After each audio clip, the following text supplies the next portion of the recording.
학이 시습지면 불력 여로하. 논어의 첫 부분입니다. 배우고 때로 익히면 또한 기쁘지 아니한가, 이런 뜻이죠. 지식에는 두 가지 종류가 있습니다. 배움을 통해 얻어지는 명시적 지식과 익힘을 통해 얻어지는 암묵적 지식이죠. 머리로 배우는 명시적 지식은 역사적 사실을 암기한다거나 논리적 추론을 이해하는 그러한 지식입니다. 역사, 과학, 수학 등의 과목이 이에 해당하죠. 한편 암묵적 지식은 반복적인 연습과 훈련을 통해서만 몸으로 체득할 수 있는 그러한 지식입니다. 예체능 과목이나 특히 영어 같은 외국어 과목이 그렇습니다. 자, 이제 젓가락질을 한번 생각해 보시죠.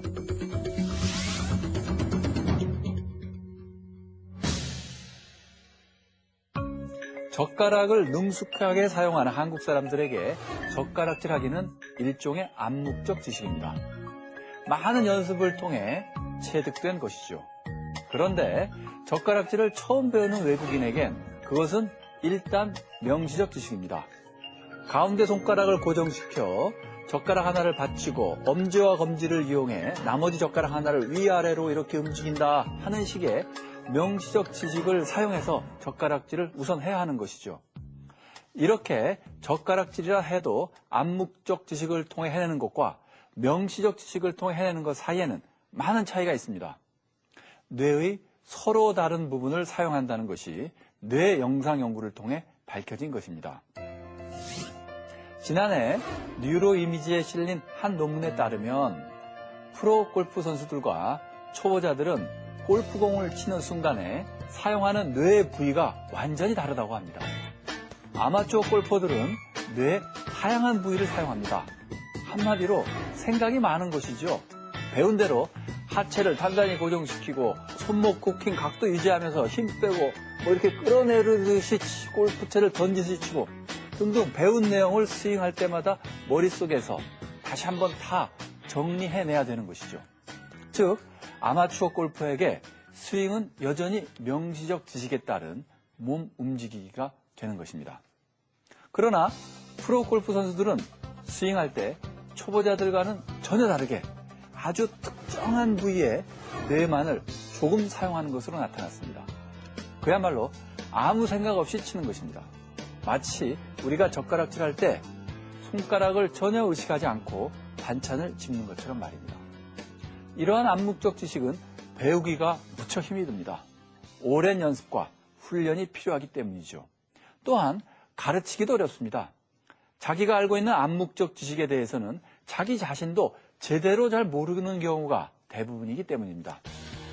프로 테니스 선수들은 초보자들을 가르칠 때 포핸드로 공을 치는 순간 손목을 써서 라켓을 돌리라고 가르쳤습니다. 그러나 초고속 비디오 촬영을 통해 정밀 분석을 한 결과 안드레 아가시를 포함한 모든 유명 프로 선수들은 공을 치는 순간에 손목을 전혀 쓰지 않는다는 것이 밝혀졌습니다. 볼을 치고 나서도 한참 후에야 손목을 돌리는 것이죠. 이처럼 암묵적 지식은 우리가 아는 것과는 많은 차이가 있기 마련입니다. 요즘 영어 교육에 대한 논란들이 많습니다. 그런데 영어는 암묵적 지식에 가깝습니다. 명시적 지식을 가르치는 다른 과목들과는 그 교육 방법이 상당히 달라야 하는 것이죠. 문법과 단어를 논리적으로 강의하고 학생들에게 그러한 지식을 머릿속에 집어넣도록 요구하는 것만으로는 영어 교육이 제대로 이루어질 수 없습니다. 젓가락질을 하듯 프로골프 선수가 스윙을 하듯 그냥 아무 생각 없이 자연스레 영어가 튀어나올 수 있도록 부단히 훈련하고 연습해야 하는 것이죠. 영어를 암묵적 지식으로 승화시키는 새로운 교육 방법이 공교육에 하루속히 도입되기를 바랍니다.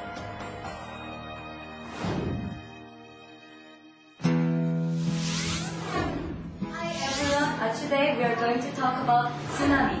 Tsunami means harbor wave in Japanese. Look to it and there are lots of Scratching at the surface now. I'm trying hard to work it out. 우리나라 풍속화의 거장 단원 김홍도의 서당도인데요. 이 그림 속 아이들도 지금 뇌의 준비운동을 하고 있답니다.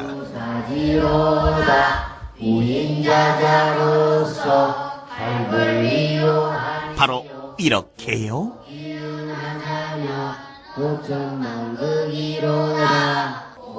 우리 조상들은 대대로 천자문이나 과거시험 공부를 할 때 이렇게 소리내어 한자를 외웠는데요. 정말 소리내어 한자를 읽으면 도움이 되나요? 학습의 효과를 높이기 위해서는 이런 리듬을 가지고 이렇게 송독, 글을 읽으면서 공부하면은 굉장히 아이들이 공부하는 데 도움이 됩니다. 우리 선조들은 이미 낭독의 비밀을 알고 있었던 걸까요? 지금 이 순간 낭독하는 우리 친구들의 뇌에서는 어떤 일들이 일어나고 있을까요? 뇌의 실제 활동 모습을 보기 위해 최첨단 뇌 영상 장비인 fMRI를 찍어보기로 했습니다. fMRI 기계 위에 장착된 스크린을 보고 한 번은 눈으로만 읽었을 때를 촬영하고, 그리고 낭독을 했을 때 우리 뇌의 어떤 부분이 활성화되는지 실시간으로 뇌 영상을 촬영했는데요. 과연 어떤 결과가 나왔을까요? 이 약물대와 마찬가지로 우리 뇌의 운동사령부인 소뇌가 활성화됐군요. 그리고 묵독대는 쓰지 않았던 뇌의 특정 부분이 활성화됐는데요. 이게 바로 낭독의 비밀을 푸는 열쇠일까요? 부풀린 이런 사진이거든요. 그렇게 보면은 운동 영역이 활성화되어 있고, 말하기 중추인 브로카 영역, 그 다음에 듣는 청각 영역들이 훨씬 많이 활성화됐거든요. 낭독을 할 때 우린 눈으로 보고 자신의 말을 듣고 또 혀를 움직이는 등 눈으로만 볼 때에 비해 뇌에 많은 자극을 주게 되어 활성화가 쉽게 될 수 있다는 거죠. 그래서 낭독이 효과적인 뇌의 준비 운동을 할 수 있는 겁니다. 그리고 여기서 가장 중요한 게 운동 자극입니다. 책 읽기에서 웬 운동이냐고요? 교수님 알려주세요. 아주 심하게 얘기를 하면 기억은 운동이다. 중학교 때 시험 본 건 다 잊어먹어도 중학교 때 배우는 탁구 실력이나 수영 실력은 평생을 가더라. 그러니까 몸의 경험으로 체득돼서 기억한 거는 굉장히 오래 간다는 거죠. 그런 의미에서 묵독보다 낭독은 뇌의 여러 가지 영역도 썼을 뿐더러 특히 뇌 중에서 반복된 운동 영역을 쓴 거죠. 그래서 기억을 상승시키는 여러 가지 메커니즘과 낭독이라는 게 일치한다는 거죠. 정말? 날씬한 아가씨 인형 꽃님이야. 낭독을 할 때 문자를 보기 위해 눈을 움직이고요. 소리를 내기 위해 입과 입술, 혀, 그리고 성대까지 운동을 해야 합니다. 별나야, 빨리빨리 가자. 그립속 기차가 꿈틀꿈틀. 그리고 입이 낸 소리를 듣기 위해 고막의 떨림 등의 청각 운동까지. 엄마의 목소리가 들렸어요. 낭독을 할 때 정말 많은 운동이 필요하죠? 뇌는 우리의 운동과 감각으로 정보를 수집해 발달하는데요. 이런 운동은 곧바로 뇌로 전달돼 말하고 듣는 데 필요한 뇌의 각 부위를 자극해 뇌가 활성화되는 거죠.